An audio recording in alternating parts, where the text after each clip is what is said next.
Alright, so the intro for this is based around kind of like a 3 against 4 polyrhythm, and it's played a little weird, so you need to develop a kind of finger picking rhythm to it. I'm not going to be able to show that, I'm not going to be able to demonstrate it, just because it's something that comes with, listening to the song and trying to play along with it. But the idea is you kind of want to be going like, let me show my fingers when I'm doing that. I'm not going to hold any notes right now, but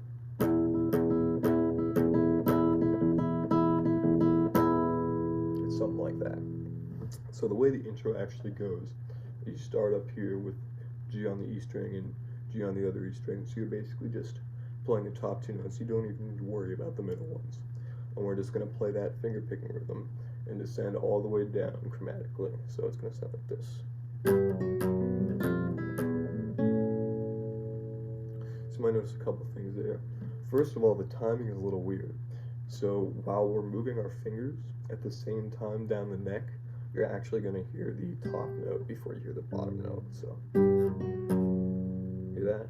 And that's where that 3 against 4 comes in. So if you actually try and notate this out, you notice that it doesn't really work. That's because this finger is actually playing a rhythm that is in 3/4, while your finger is playing a rhythm that's in 4/4. And that might sound complicated, but it is something that you're probably already familiar with. You just might not have a name for it. So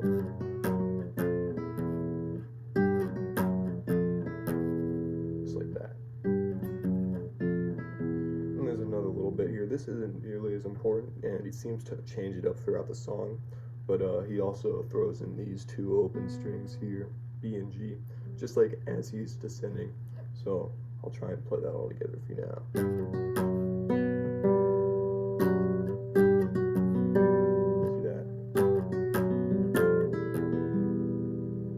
That's just those two open strings.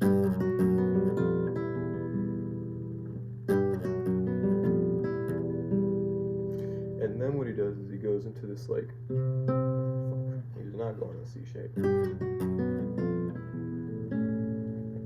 You're gonna hold down just like this, like I don't know, this isn't really a chord, maybe an A if you want to call it that. You're gonna play A in this note.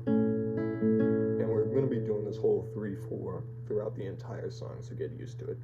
I'm going to play this A, and then with a little flourish on the E. It does a couple different things here. This is where you want to take an opportunity to kind of experiment a little bit and find what works for you. But basically you want to have a little lick that uses as many notes as possible right before you go back into doing the intro again. That's just one example.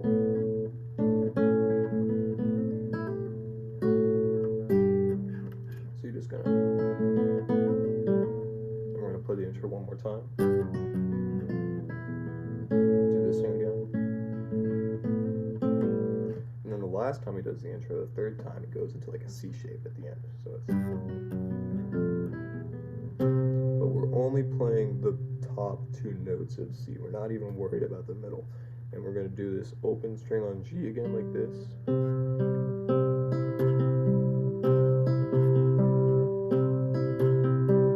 He slides it up one. One more. Back.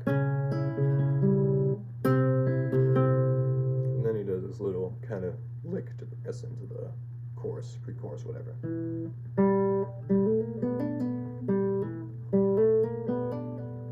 Play that however you want. It's not real important. Let's play through the whole intro at one time.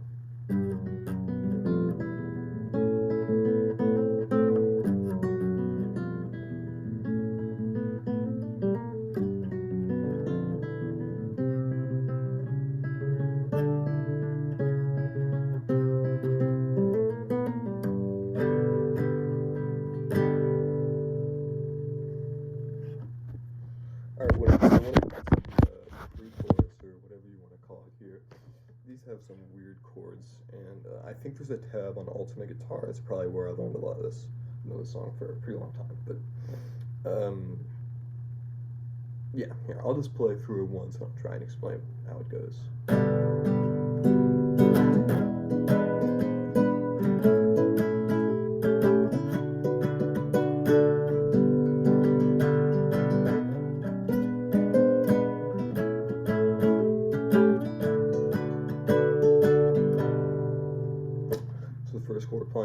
obviously. G chord. You should definitely play in G like this for this song. It's just a lot easier throughout and in general, so you can switch C. But anyway, so we're gonna do G, and then we're going down to G7. And also, this is another 3 against 4 strumming pattern. Just listen to the song, you'll get it. It's not something you need to think a whole lot about. Singing along with this song, though, while you're doing that strumming pattern is kind of weird. So if you're trying to do that, just heads up. And then we're gonna slide up here to the 7th fret and kind of do like a D7 shape. I'm gonna play E at the top. Hopefully I can show that. So right here. Fuck, it's hard to do this and look at the camera at the same time. So.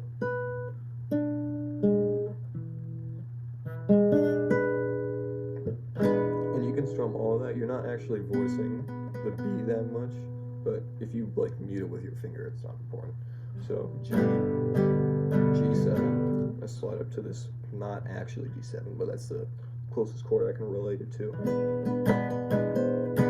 He slides up his pinky finger just like that. Just a little flourish.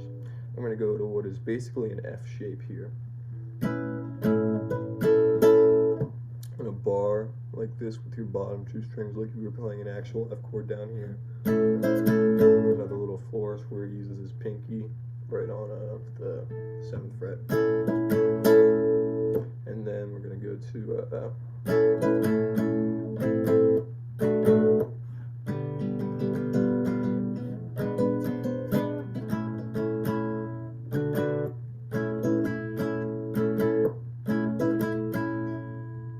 I'm missing something.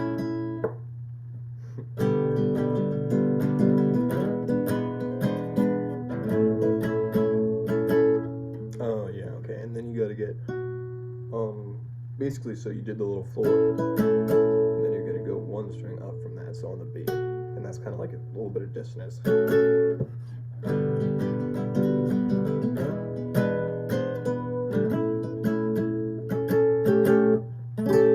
Actually 1 fret out too. Sorry, this is really difficult to do.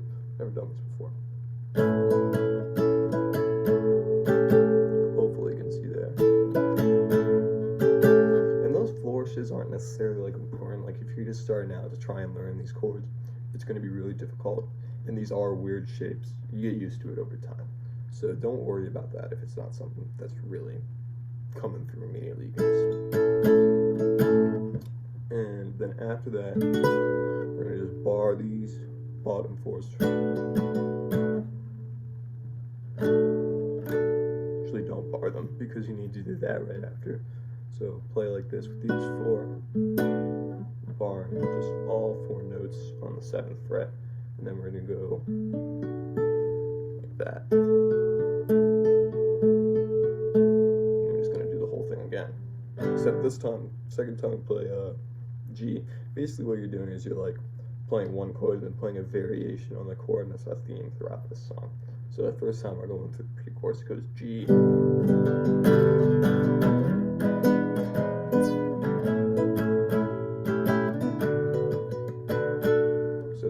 G to G7.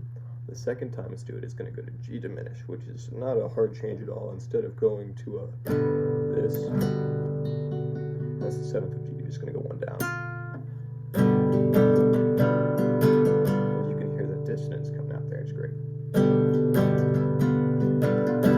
then we're just going to play the rest of the pre-chorus, the same way we did before.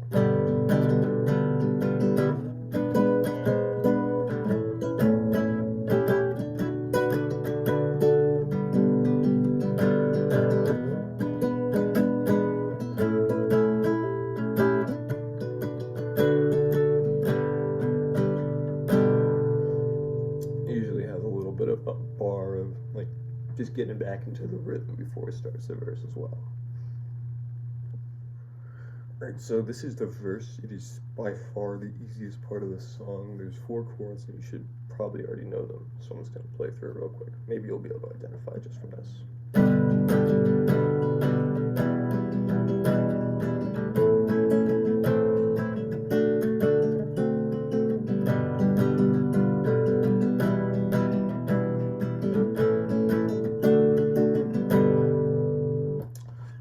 First chord, G again, go to G7,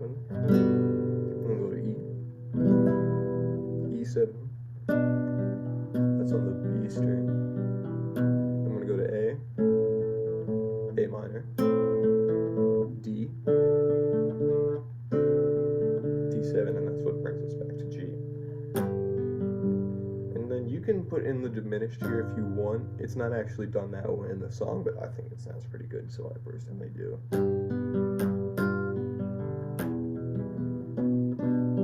And the second time you play through the verse, you're not going to play A minor, D, D7. You're just going to go A, D, G. You can also do A, D7, but I would do D. That's real simple. And that's basically the whole verse. I'll play through it one more time for you guys.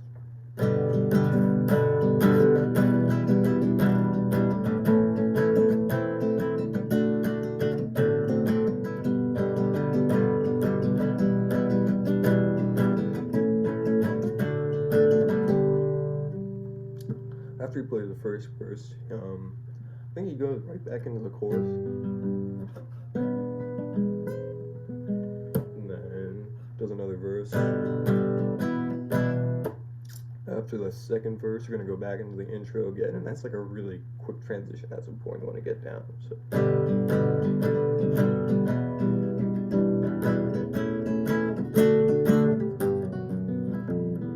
To the idea, you're almost like exploding onto the intro from the verse that had a lot of energy, and the intro isn't nearly as chaotic. But yeah, that's the whole verse. That's pretty much the whole song. So thank you guys for listening. If you have any questions, I would love to try and answer them. Hopefully this was helpful. I know it's very difficult to get these ideas across on video, but I don't know, hopefully I can help some of you out there. Thanks for watching.